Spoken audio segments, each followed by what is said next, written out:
So what's up mga Tiniboysiano? Ngayong araw itutugtog kami sa Camela, Cabanatuan City. At ang mga kasama ko dito si Francis Aaron Ocaña, Alexis Apostol, Aaron Nicoleta, Mark Angelo Valerio, Jones Ellis Boston. At ayun guys, malapit-lapit na kami. Konting biyahe na lang to.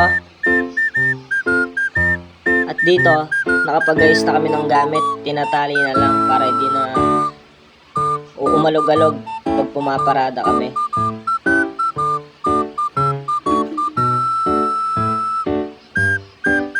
At eto guys, hinihintay na lang namin mag-start at magme-merienda muna kami dito.